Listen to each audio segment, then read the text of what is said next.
Good morning, student. My name is Sagar Ingre, and I'm going to teach you the unit number 5 of BSc class, BSc Part 1. The subject is biology, and you can. The name of the chapter is Introduction to the Right to Information Act 2005, written by Prahlad Charathe. Come in quickly, come in. Okay, so Prahlad Charathe is a member of Maharashtra State Civil Service. He worked in Pune in Center for Right to Information in Pune. So in previous lecture we saw the introduction of the writer, introduction of the chapter, and introduction and some kind of history of Right to Information Act. You know that the first Right to Information Act is applied where? In Sweden in 1766. After that, in 1946, United Nations granted that Right to Information Act means RTI is like common for every country, and it's a moral right or freedom. Everybody has a freedom to ask a question to the government, how the government is working or how the government is not working, what's the problems with government, why they are not working properly, etc., etc. So I want to ask you a question, so please give me the answer. What do you know about United Nations? Tell me about United Nations. Raise your hands and tell me. It's a common thing in a lecture. You can give me the answer. Sir, the United Nations is a committee that which deals all the countries of the world. They come together and have discussion about any one topic of the country, etc., etc. That's right. Somewhat right. Anybody want to share something about United Nations? Anybody who knows about United Nations? The United Nations is the most important factor of the world, because it is uniting all the world, uniting all the nation, and trying to solve all the problems of the world. Okay, so you must know about the United Nations. Okay, so we saw some history of RTI. We just call it RTI in short because it's a long sentence. Right to Information Act 2005. Come in. So what we are going to do is it cultivated in the United Nations Conference on Freedom of Information held in Geneva in 1948. Geneva is the place where the main office of United Nations is situated. Okay, so in 1948 the United Nations Conference is held. So that's why we are going to talk about it. Okay, there is no need to say. Okay, they will come directly, because those students who are not aware of this thing, the mobile, the camera, and the stand and recording, don't worry about it. Just keep quiet. Other students, listen to me very carefully. Pathan, you can sit here on the first bench. Pathan, here, come here. I will not say come in. You just come. You just allow them to come in. Okay. So it's the first lecture. So first lecture must be funny lecture. Okay. So don't worry about it, because at home, when I will do the presentation of other chapters, one video of each chapter. Okay. Only 20 minutes. In 20 minutes, I will just talk about the other chapters, right? You will get more and more information, because today we don't have the books. Many students don't have the books. So these videos will help you definitely, because your teacher is telling you something. Okay? So not a other person, not another teacher, madam. Because from last 2 months I am teaching you. So you are habitual of my vocabulary, or you are habitual of my activities, habits of teaching, right? So listen to it very carefully.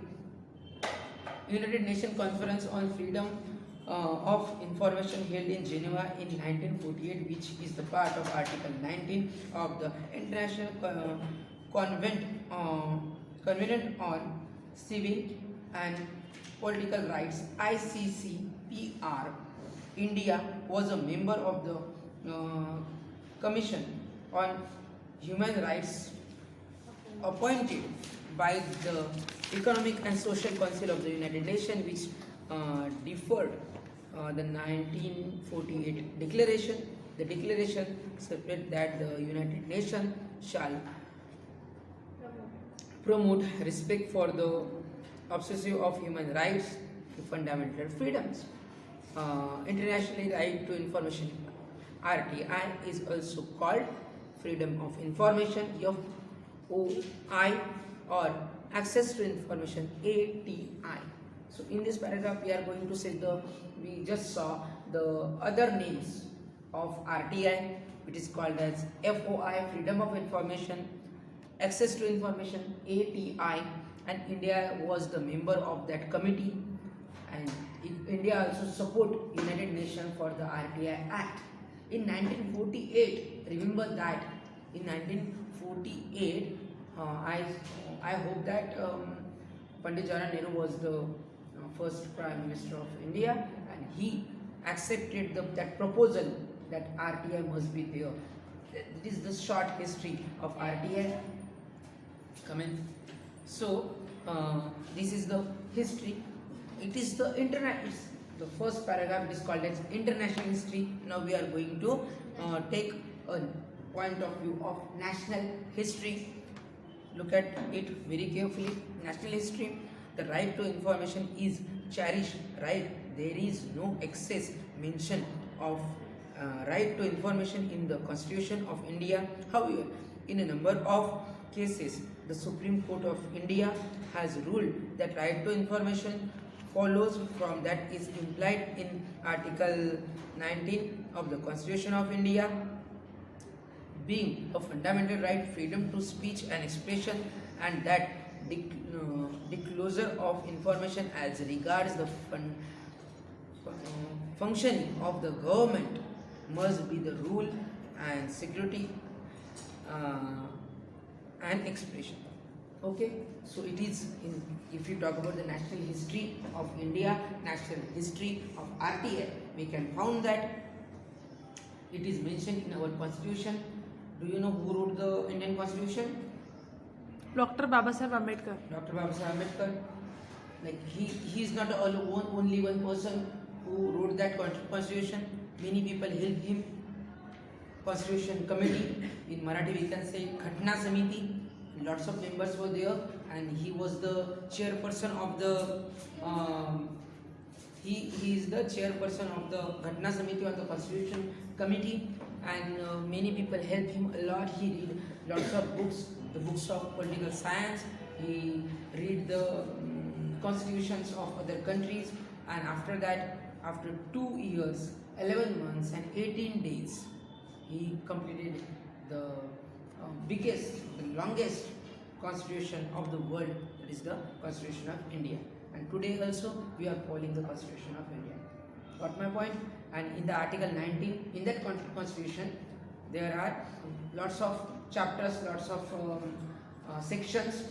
Section 1, 2, 3, 4, more and more than 300, more than 400. So in Article number 19, it is written that there is freedom to expression, freedom of speech. Anybody can say anything. Anybody can say anything. Anybody can express himself or herself about any particular topic. There is no barrier. There is no kind of restrictions, right?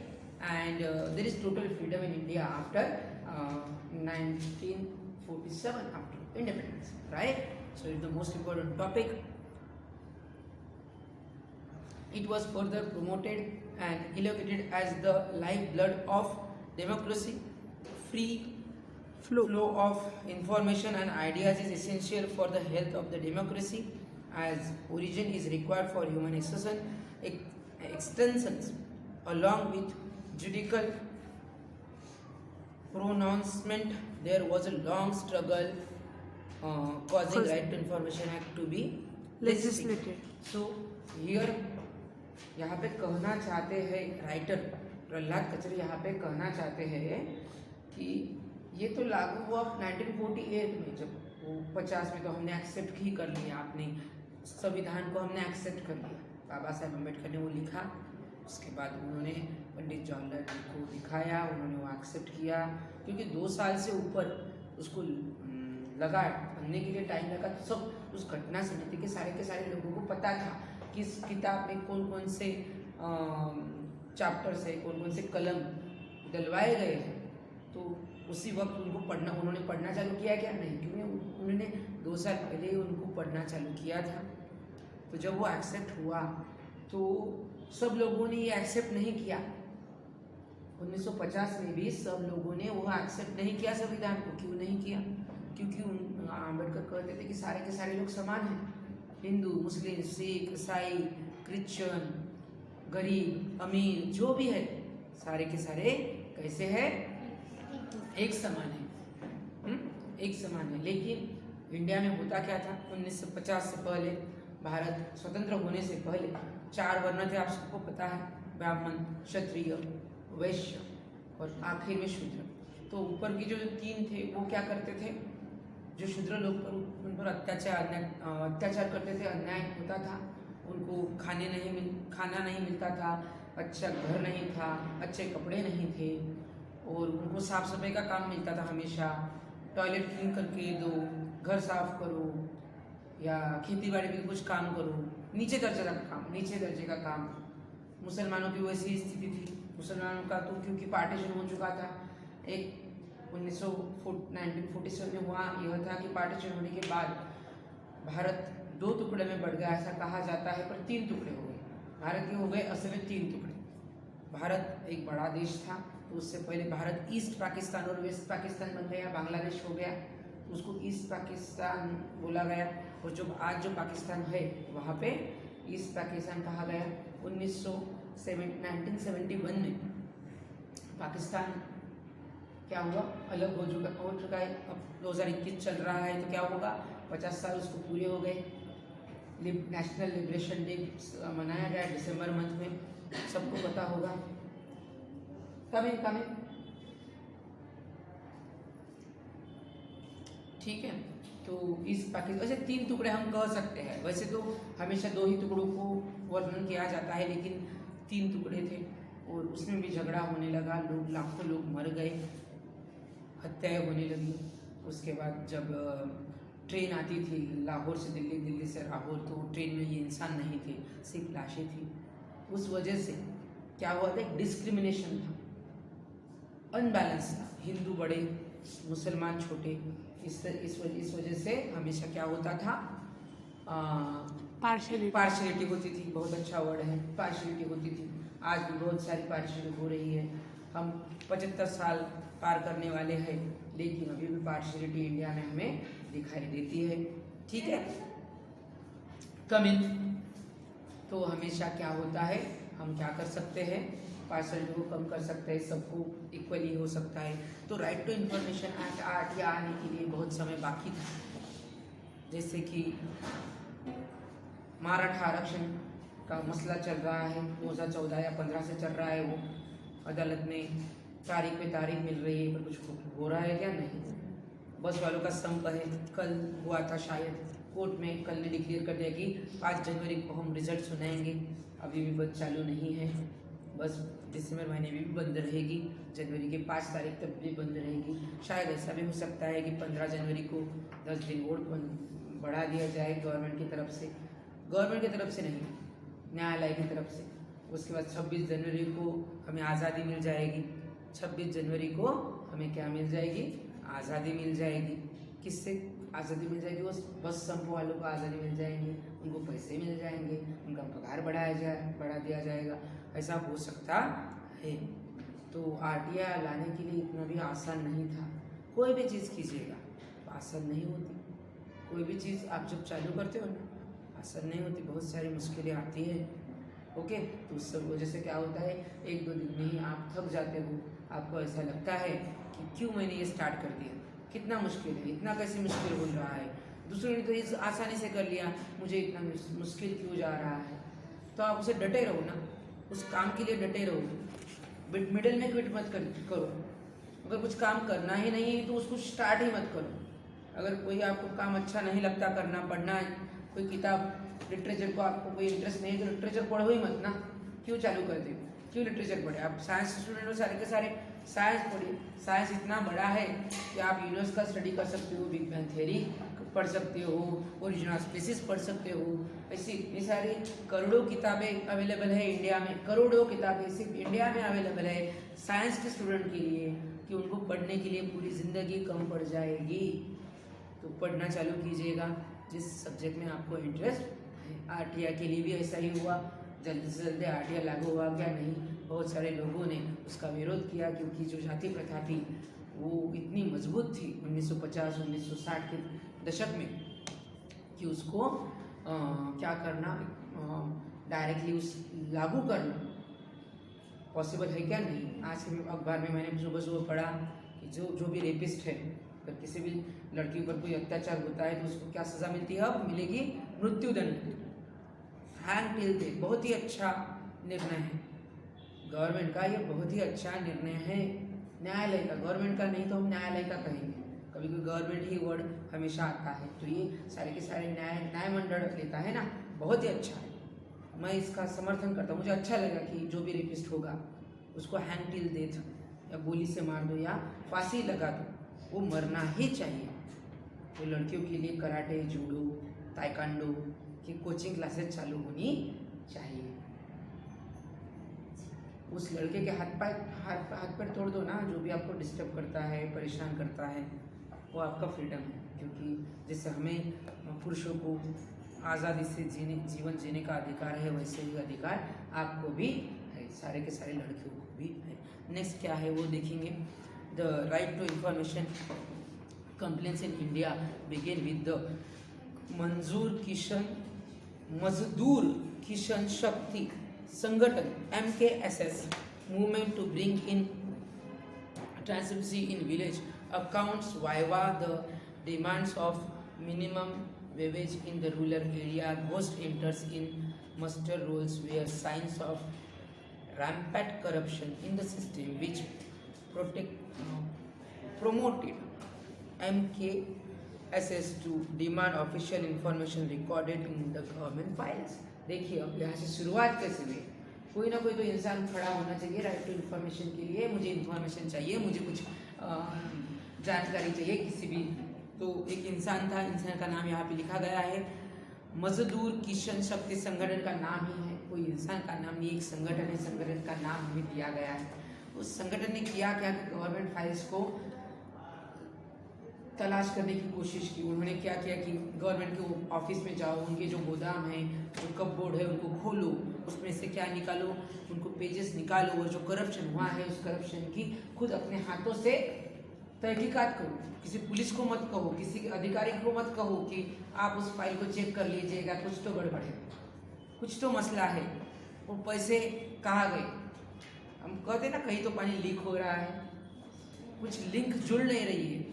हमेशा corruption, हम corruption की समस्या से 70 सालों से जूझ रहे हैं। करीबन 70 सालों से हम करप्शन की समस्या पर जूझ रहे हैं। बहुत सारे कारण हैं करप्शन होने के लिए। एक छोटा सा कारण मैं बता देना चाहता हूँ कि अगर कोई मामूली कोई क्लर्क है, उसको ऊपर वाला पद चाहिए, जूनियर क्लर्क है तो सीनियर क्लर्क बनना है, या मैनेजर बनना है, या कुछ भी बड़ा हासिल करना है, और वो हासिल नहीं कर पा रहा है, तो क्या होगा? उसके मन में लालसा जागृत होगी। लालसा की वजह से वो पैसे मांगेगा, करप्शन करेगा। वैसा ही कहा जाता है कि अगर कौवे को हंस बनना, हर कौवा हंस बनना चाहता है, पर बन सकेगा क्या? कौवा कभी भी हंस नहीं बन पाएगा। आपको पता चलता है, गाना भी है, कौवा चला हंस की चाल, कौवा चला हंस की चाल। वो कोशिश करता है हमेशा कि मैं ज़्यादा पैसा कमाऊँ, मैं ज़्यादा, मेरे पास बैंक बैलेंस हो, प्रॉपर्टी हो, बंगला हो, गाड़ी हो। हर एक इंसान की ये चाहत है, बर्निंग डिज़ायर है। इसीलिए ये करप्शन हो रहा है। ये एक पहला मेजर कारण है करप्शन। बहुत सारे बाकी भी कारण हैं, वो कभी बाद में डिस्कस हो जाएंगे। इस पैराग्राफ में आगे लिखा है, the movement soon spread across India from very modest beginning in the villages of Rajasthan. The success of MKS has been source of inspiration for all in India and throughout the world. It led to the genius of the border discuss the right to information in India. देखिए होता क्या है कि जैसे एक संस्था ने चालू कर दिया कि हम गवर्नमेंट के अपोजिट चले जाएंगे, हम दूसरे पक्ष का साथ देंगे या नहीं, जो भी सत्ताधारी पक्ष है उसको डायरेक्टली पूछेंगे क्या आपके गवर्नमेंट ने, आपके कुछ मंत्रियों ने करप्शन किया है, तो उस करप्शन के पूरे हमें रिपोर्ट बताइए, हमें फाइल्स बताइए, हम जानना चाहेंगे कि आपने करोड़ों रुपए का घपला किस तरीके से किया और वो सारा का सारा पैसा गया कहाँ। ठीक है, तो इस वजह से होता क्या है कि एक बार चिंगारी लग गई, अगर आपने सूखे पत्ते इकट्ठा कर लिए और माचिस की तीली जलाकर ऐसे आराम से फेंक दिया तो उस चिंगारी का रूपांतर किसमें होगा, आग में हो जाए। तो आग फैलने लगी इंडिया में। आग वैसी नहीं जैसे हम कहते हैं ये आग थी इंफॉर्मेशन की, ये आग थी क्यूरियोसिटी की, क्योंकि जो भी गवर्नमेंट आती थी कुछ ना कुछ करप्ट इंसान उसमें होते ही थे। तो एक वजह से ऐसा एक वक्त तो ऐसा आया कि करप्शन की वजह से श्रीमती इंदिरा गांधी जी को इमरजेंसी यानी कि आने बानी को लाना पड़ा। उनको आयरन लेडी कहा गया, जैसे कि आयरन मैन होता है एवेंजर में Tony Stark, Robert Downey junior, वैसे इंडिया की एक यानी एकमात्र लेडी थी, उसको लेडी कहा जाता है, आयरन लेडी। जो भी डिसीजन लेती थी वो कभी बदलती नहीं थी, जो भी डिसीजन लेती थी गवर्नमेंट के लिए, सरकार के लिए या भारतीय जनता के लिए, वो कभी भी बदलती नहीं थी। तो बीजेपी के जो माजी पंतप्रधान भी थे अटल बिहारी वाजपेयी जी, उन्होंने कहा था कि ये तो दुर्गा का दूसरा रूप है। बीजेपी ने कांग्रेस को कहा था कि आने बाने लगने के बाद ये तो दुर्गा का दूसरा रूप है, दुर्गा माता, ये माता है, ये तुम्हें खत्म ही कर देगी। और वैसा ही उन्होंने किया था। कैसे किया था? उन्होंने आनी बानी लगा दी, नसबंदी करा दी, सरकारी गवर्नमेंट पर और ज़्यादा सख्ती हो गई, कोई भी आनी बानी के खिलाफ कोई एक शब्द भी नहीं बोल सकता था। सारे जो पेपर्स थे वो गवर्नमेंट के अंडर में आते थे, न्यूज़पेपर में आनी बानी के खिलाफ कोई भी आर्टिकल या कोई भी न्यूज़ नहीं आती थी। इस वजह से होता यह था कि लोग उनसे परेशान हो गए आनी बानी से और उनको अपना पद, पंतप्रधान पद को गंवाना पड़ा। लेकिन वो डटी रही, कुछ सालों के बाद फिर से पंतप्रधान बनी। ठीक है, तो उसी तरह आप सभी लेडी को आयरन लेडी बनना चाहिए। अगर आप पे कुछ अन्याय अत्याचार हो रहे हैं, अगर आपके उसूलों के खिलाफ कुछ बोल रहा है, तो उसको बताना चाहिए कि मैं मर जाऊंगी, टूट जाऊंगी, लेकिन तुम्हारे सामने झुकूंगी नहीं, कभी नहीं। वही एक आयरन लेडी का सिंबल होता है कि आप टूट भी सकते हैं, ब्रोकन हार्ट हो सकते हैं, टूट सकते हैं, लेकिन कभी भी किसी के भी सामने झुक नहीं सकते। ओके, ठीक है, तो आगे बढ़ेंगे। Right to information act, RTI के बारे में अब हम जानकारी लेंगे, क्या होता है आगे हम पढ़ेंगे। RTI act was enacted on 15 June 2005 to provide for setting out the practical regime of right to information for citizen to sense the access of information under the control of public authorities in order to promote transparency and ascertain in the working of every public authority, the contribution of Central Information Commission and State Information Commission for matters connected therewith or incidental thereto. The preamble to the act declares the object sought to be achieved by the RTI Act, which came into force on 12th October 2005। देखिए कितना समय लगा। हमने बात की थी 2 paragraph पहले कि 1948 के दौरान पंतप्रधान नेहरू जी ने क्या किया था, सिग्नेचर किए थे यूनाइटेड नेशन में कि आप आरटीआई का हम मंजूरी देते हैं, हमें पसंद है, हम आपको सपोर्ट करते हैं आरटीआई के लिए। 48 के बाद डायरेक्टली क्या हुआ, 2005 में ही आरटीआई एक्ट इंडिया में लागू हो गया। डेट थी 15 जून, और 15 जून के बाद भी कुछ समय लगा सरकार को सारे के सारे डॉक्यूमेंट्स लोगों के सामने रखने के लिए, क्योंकि भारत देश एक बहुत ही बड़ा देश है। उस देश में क्या होता है कि लोक संख्या इतनी ज़्यादा है, पॉपुलेशन इतनी ज़्यादा होने की वजह से होता यह है कि इतने सारे डॉक्यूमेंट्स, इतने सारे स्टेट्स, तब तो यहाँ 26 या 27 स्टेट थे, अब 29 स्टेट हो चुके हैं। तो उस वजह से क्या होता है कि वो सारे के सारे डॉक्यूमेंट्स एक जगह लेके आओ, लोगों को बताओ, उस वजह से ऐसा होता है कि समय लगता है। तो जून में तो उसको सिग्नेचर कर दी गई, पर 12 अक्टूबर के दिन उसको टोटली मंजूरी मिल गई। 2 कमेटियाँ बनाई गई, एक state central information commission and state information commission, यस कमिन। उस वजह से होता था कि अगर आपको केंद्र सरकार की कुछ जानकारी चाहिए तो आपको स्टेट इंफॉर्मेशन कमीशन के बारे में उनको जाकर बात करनी पड़ेगी, या उनको लेटर लिखना पड़ेगा। उनका फॉर्म अलग है, तो वो उनका फॉर्म अलग भरना पड़ेगा आरटीआई का। अगर स्टेट गवर्नमेंट का है, यानी कि महाराष्ट्र का है, तो आपको महाराष्ट्र का अलग आरटीआई का फॉर्म भरना पड़ेगा। उस फॉर्म को भरने के बाद आपको उसके बारे में जानकारी मिलती रहेगी। ये फ्री ऑफ कॉस्ट है, कोई भी गवर्नमेंट सर्वर आपसे पैसे नहीं लेगा इंफॉर्मेशन देने के लिए।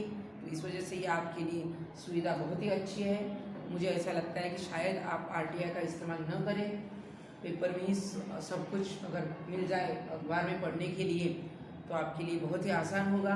लेकिन जनरल नॉलेज के लिए और आपकी सुविधा के लिए ये चैप्टर हमें यहाँ पे दिया गया है। बहुत ही अच्छा चैप्टर है, नॉलेजेबल चैप्टर है। अब तक जब जितने भी चैप्टर हमने देखे हैं, वैल्यूज इन लाइफ या सिंपल फिलोसॉफी, उन चैप्टर में हमने देखा कि फिलोसॉफी कैसी होनी चाहिए, लाइफ कैसी होनी चाहिए। चाइल्ड में हमने देखा कि एक्सेप्टेंस कैसा है, लव कितना होना चाहिए, कैसा होना चाहिए, what is actually love is, और डेडिकेशन कैसा होना चाहिए प्यार के प्रति।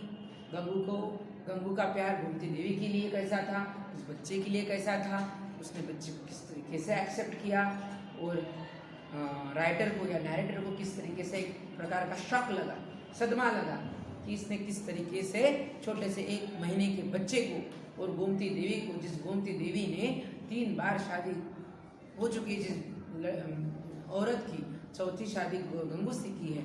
बहुत ही बड़ा और बहुत ही इंटरेस्टिंग थीम था। लोगों को एक्सेप्ट करना यह स्टोरी हमें बताती है।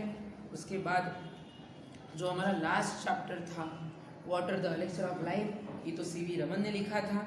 उसमें हमने देखा कि फिजिशियन थे वो, पानी का महत्व क्या है ये हमने लास्ट चैप्टर में देखा। अब हम आरटीआई के बारे में पढ़ रहे हैं। आरटीआई के बारे में पढ़ते पढ़ते आपको यह ध्यान में आ जाएगा कि गवर्नमेंट किस तरीके से काम करती है। यह सत्य है कि इंडिया में अभी भी बहुत बड़े तादाद पर करप्शन है, वो मछली के जाले की तरह एक दूसरे से कनेक्टेड है। आपको पैसे हर जगह देने पड़ते हैं, तो पैसे को रोका जाए, करप्शन को कैसे रोका जाए, यह इस बात पर हम चर्चा नहीं करेंगे, लेकिन करप्शन को रोकना ज़रूरी है। मेरे हिसाब से अगर आप सब खुश रहे, हैप्पी रहे और सेटिस्फाइड रहे अपने काम में, अपने घर में, अपने कॉलेज और अपने स्टडीज़ में, तो आपके मन में लालसा उत्पन्न होगी क्या किसी चीज़ की? अगर आप हैप्पी हो, अगर आप किसी चीज़ से सेटिस्फाइड हो, तो लालसा उत्पन्न नहीं होती है। उस वजह से क्या होगा, करप्शन करने का मन आपको नहीं होगा। करप्शन की ये तो जड़ है, हम जड़ को ही अगर उखाड़ कर फेंक दे, लालसा को यानी ग्रीड को अगर उखाड़ कर फेंक दे तो लालसा कभी उत्पन्न नहीं हो सकती। अगर लालसा ही उत्पन्न नहीं हो रही है तो करप्शन कभी भी नहीं हो सकता। होगा पर थोड़ा सा कम होगा। पर यह बात छोटी सी लग रही है पर बहुत बड़ी बात है, क्योंकि यह जो ग्रीड है ये 7 डेडली सिंस में इंक्लूड होती है। मैंने आपको 7 डेडली सिंस बताए हैं, आपको अगर याद हो तो इस वजह से करप्शन को रोकना शायद नामुमकिन जैसा लग रहा है, लेकिन हम करप्शन पर कंट्रोल ला सकते है। ऑब्जेक्टिव्स, अब इसके ऑब्जेक्टिव्स क्या है, आरटीआई का ऑब्जेक्टिव्स क्या है, यानी कि आरटीआई किस तरीके से काम करता है, उसका एम क्या है, आरटीआई क्यों इंडिया में लाया गया, उसकी ज़रूरत क्या थी, अब हम पढ़ेंगे। Objectives. Important objectives are outlined in the preamble, which seeks to bring about a balance between two conflict in fact, as harmony between them is essential for preserving democracy. Democracy को बचाने के लिए आरटीआई का उपयोग होता है। अगर RTI नहीं तो डेमोक्रेसी नहीं रहेगी। डेमोक्रेसी का एक पिलर है आरटीआई, डेमोक्रेसी का एक पिलर है आरटीआई। क्यों है पिलर? क्योंकि अगर लोकशाही है तो कोई भी राजा नहीं है, हिटलर की तरह कोई हुकुमशाह नहीं है, ये जनता की सरकार है। भारत सरकार जनता के लिए प्रतिबद्ध है। सरकार जो भी जनता कहेगी सरकार को मानना पड़ेगा। कभी कभी सरकार जो कहती है उनको जनता को मानना पड़ेगा। कोई भी एक इंसान पूरे के पूरे देश पर राज्य नहीं कर सकता। भारत के इतिहास देखा जाए तो हजारों राज्य हो चुके हैं, उन्होंने सत्ता काबिज की थी, पर अब इंडिया में वैसा नहीं है। एक पंतप्रधान है, एक राष्ट्रपति है, उनका मंत्रिमंडल है और सब 10 या 20 लोग मिलकर गवर्नमेंट को चलाते हैं। वो लोगों को कहते हैं ऐसा करो। हर एक स्टेट की अलग अलग सरकारें हैं, अलग अलग पक्ष है। केंद्र सरकार से राज्य सरकार को इन्फॉर्मेशन मिलती है। उस वजह से ऐसा होता है कि एक दूसरे से वो सारे के सारे कनेक्टेड होने की वजह से कोई भी हुकुमशाह बन नहीं पाता है। और हुकुमशाह नहीं है तो क्या होगा, आरटीआई का इस्तेमाल करके किसी भी गवर्नमेंट सर्वेंट का, किसी भी नेता का हम पूरा का पूरा बायोडाटा निकाल सकते हैं।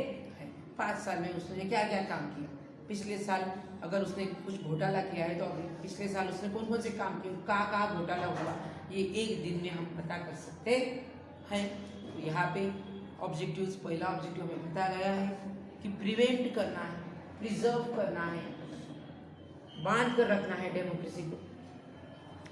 On is to bring about tendency and accountability by providing access to information under the control of public authorities, certain corruption, and make our democracy work for the people in a real sense. It goes without saying that an informed citizen is better equipped to keep necessary vigil on the instruments of governments and make the governments more accountable to the governed। यहाँ पे क्या है कि हम क्या कर सकते हैं कि एक पारदर्शिता निर्माण होती है सरकार और जनता के बीच में।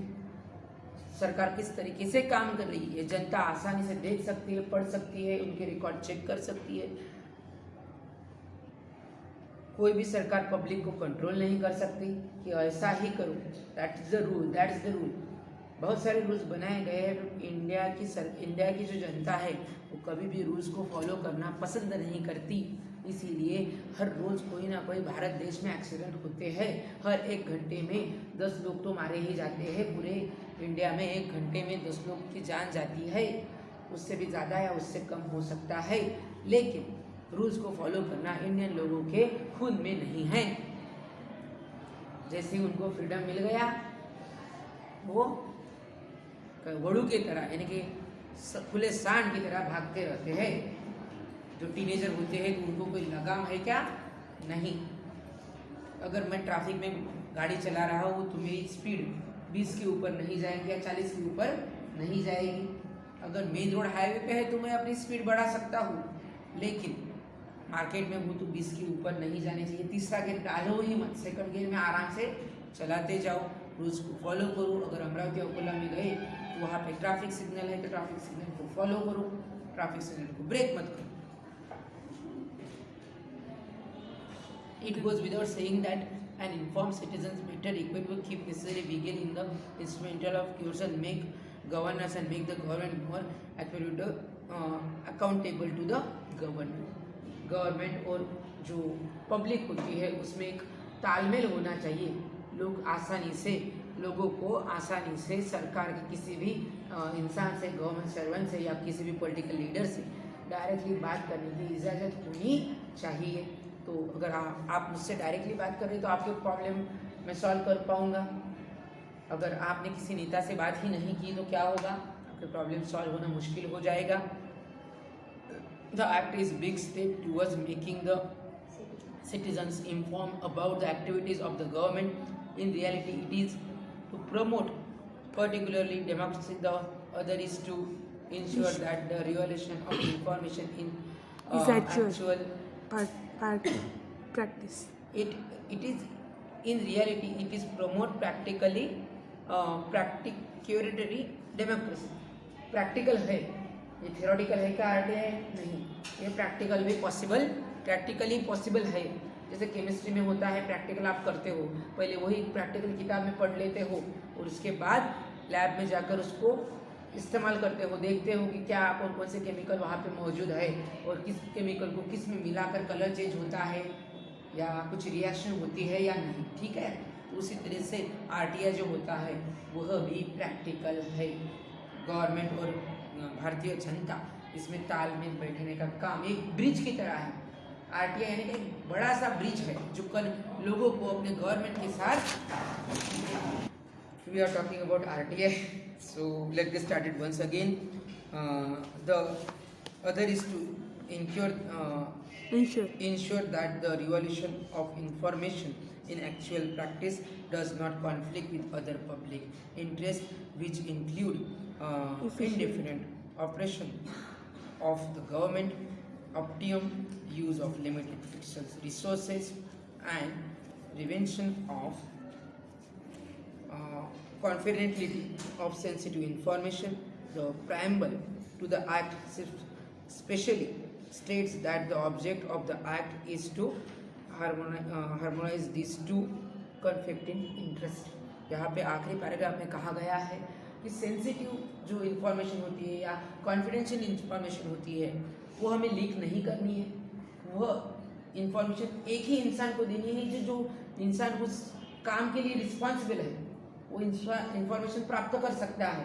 कोई भी इंफॉर्मेशन जैसे कि मिलिट्री की होती है, आर्मी की है या navy, Indian navy, Indian air force की जो इंफॉर्मेशन होती है, गवर्नमेंट की जो कॉन्फिडेंशियल इंफॉर्मेशन होती है वो कभी भी लीक नहीं की जा सकती। जो कॉन्फिडेंशियल है तो वो नहीं आएगा आरटीआई में, उसको ज़्यादा से ज़्यादा फॉर्म भरने पड़ेंगे, ज़्यादा से ज़्यादा रिक्वेस्ट करनी पड़ेंगी, हम ऐसे कर सकते हैं। लेकिन मैंने भी अभी तक आरटीआई का कोई इस्तेमाल नहीं किया, आपने भी नहीं किया। जिस इंसान ने आरटीआई का इस्तेमाल किया गया है तो आप उस तरीके से उससे इंफॉर्मेशन ले सकते हैं।